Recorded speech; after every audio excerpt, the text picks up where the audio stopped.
បាទជាបឋមសូមគោរពជំរាបសួរពុកម៉ែបងប្អូនប្រិយមិត្តទាំងអស់ដែលកំពុងតែតាមដានទស្សនានៅ Channel PTM News ទាំងអស់គ្នា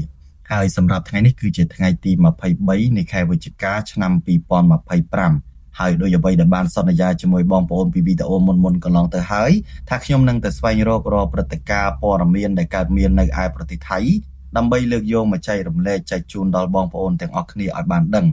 ពាក់ព័ន្ធជាមួយនឹងករណីគ្រោះអាសន្នគ្រោះមហន្តរាយខ្យល់ព្យុះរន្ទះបាញ់រំជួយដី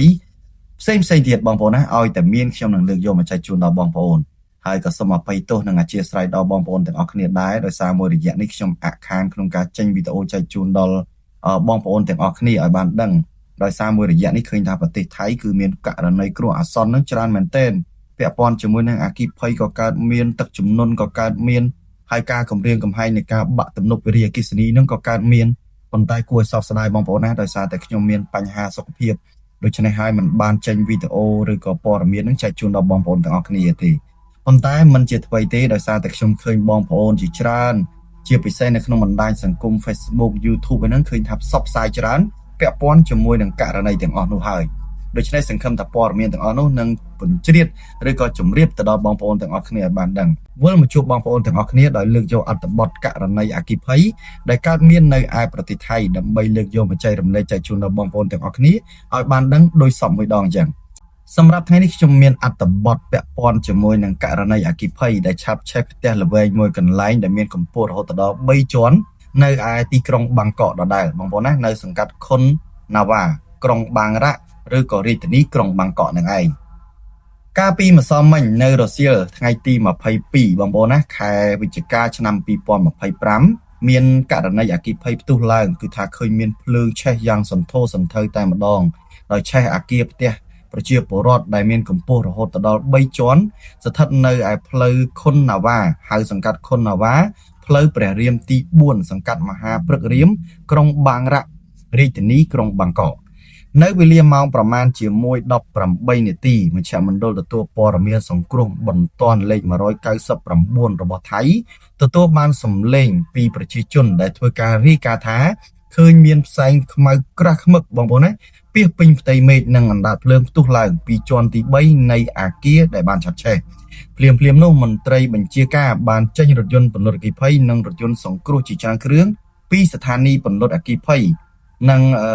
សង្គ្រោះនៅឯក្រុងបាងរ៉ាប្រញាប់ចេញទៅទីតាំងកន្លងកើតហេតុហើយក៏សូមបញ្ជាក់ជូនបងប្អូនដែរថាករណីនេះគឺជាករណីមួយដ៏ហេងឬក៏សយទេដោយសារតែករណីឆេះនេះគឺស្ថិតនៅជិត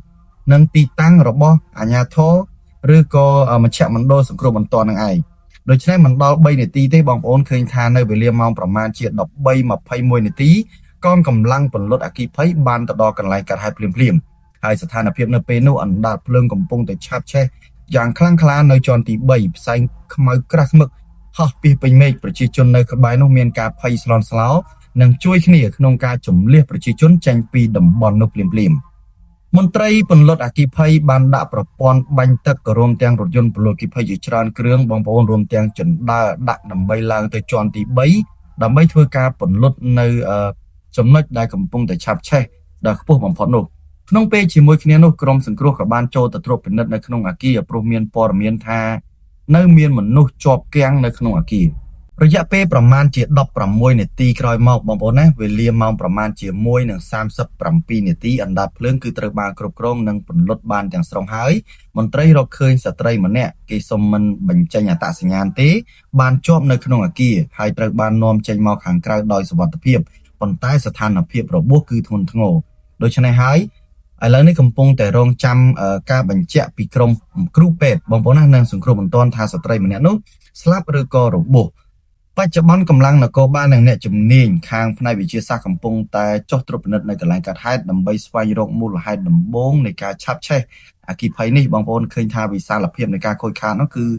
រៀងក្រាស់ក្រែលដែរផ្ទះដែលរងគ្រោះបងប្អូនមិនថាខាងក្នុងឬខាងក្រៅទេត្រូវបានខូចខាតទាំងស្រុងជាពិសេសឆេះដល់ជាន់ក្រោមទៀតដូច្នេះទ្រព្យសម្បត្តិគឺខូចខាតច្រើនមែនទែនប្រជាជននៅក្បែរនោះកំពុងតែមានការព្រួយបារម្ភខណៈដែលផ្សែងដែលមានក្លិនអ៊ូអាប់ឆ្អេះឆ្អាបបងប្អូនដោយសារតែការឆាប់ឆេះបងប្អូនដឹងហើយផ្សែងដែលឆាប់ឆេះហ្នឹងគឺមានក្លិនអាក្រក់ណាស់ ដូច្នេះហើយវាចេញពីសំណល់ផេះដែលយើងបាញ់ប្រលត់នឹងទៅវាចេញជាក្លិនបង្កជាសារធាតុគីមីផ្សេងៗអាជ្ញាធរកំពុងតែស្នើឲ្យប្រជាជនធ្វើការជៀសវាងចេញពីតំបន់នេះសិនហើយធ្វើការពាក់ម៉ាស់ជាបណ្ដោះអាសន្នដើម្បីរងចាំការត្រួតពិនិត្យពាក់ព័ន្ធជាមួយនឹងប្រព័ន្ធខ្យល់ផ្សេងៗទើបអាចប្រាប់ទៅប្រជាជននៅទីនោះថាយ៉ាងណាយ៉ាងណីហើយដូច្នេះបងប្អូននេះជាអត្ថបទព័ត៌មានមួយដែលខ្ញុំចង់លើកយកមកចែកជូនដល់បងប្អូនទាំងអស់គ្នាគឺពាក់ព័ន្ធជាមួយនឹងករណីគ្រោះអាសន្នដែលកើតមាននៅឯប្រទេសថៃគឺករណីអគ្គិភ័យឆាបឆេះផ្ទះល្វែងមួយកន្លែងដែលមានកម្ពស់រហូតដល់3ជាន់នៅឯក្រុងបាងកកតែម្ដងដែលមានស្ត្រីម្នាក់នោះជាប់នៅក្នុងអគារប៉ុន្តែយកចេញមកខាងក្រៅបានហើយប៉ុន្តែការរីកាមិនដឹងថាស្លាប់ឬក៏រស់ទេប៉ុន្តែដឹងតែរបួសធ្ងន់សម្រាប់អត្ថបទខាងលើក៏ឈានដល់ទីបញ្ចប់ផងដែរបងប្អូនណាក៏សូមអរគុណដល់ពុកម៉ែបងប្អូនទាំងអស់គ្នាដែលចំណាយពេលវេលាដ៏មានតម្លៃក្នុងការតាមដានទស្សនាតាំងពីដើមរហូតដល់ចប់ហើយបងប្អូនបើពេញចិត្តកុំភ្លេចចុច like ចុច subscribe ដើម្បីទទួលបាននូវវីដេអូថ្មីៗពីខ្ញុំបាទបន្តទៀតខ្ញុំបាទនឹងទៅស្វែងរករាល់ព្រឹត្តិការណ៍ព័ត៌មានដែលកើតមាននៅឯប្រទេសថៃហ្នឹងដើម្បីលើកយកមកចែករំលែកចែកជូនដល់បងប្អូនទាំងអស់គ្នាឲ្យបានដឹងហើយជាពិសេសបងប្អូនឃើញថាមួយរយៈពេលនេះប្រទេសថៃកំពុងតែរងការគំរាមកំហែងច្រើនមែនទែនអគ្គិភ័យផងគ្រោះទឹកជំនន់ផងទំនប់វារីអគ្គិសនីហ្នឹងក៏គំរាមកំហែងរោគបាក់ទៀតហើយជាពិសេសមួយទៀតហ្នឹងគឺពាក់ព័ន្ធជាមួយនឹងរំជួយដីនៅក្នុងឆ្នាំ2025ឃើញថាគ្រោះអាសន្នកំពុងតែវាយលុកនៅឯប្រទេសថៃហ្នឹងច្រើនមែនទែនហើយយើងសង្ឃឹមថាប្រទេសថៃនឹងទទួលបានជោគជ័យនៅក្នុងឆ្នាំ2025ជាពិសេសនៅក្នុងខែ12ចុងឆ្នាំនេះតែម្ដងហើយចាំមើលឆ្នាំ2026តើជោគជ័យអ្វីដែលកើតមានផ្សេងទៀតចំពោះប្រទេសថៃ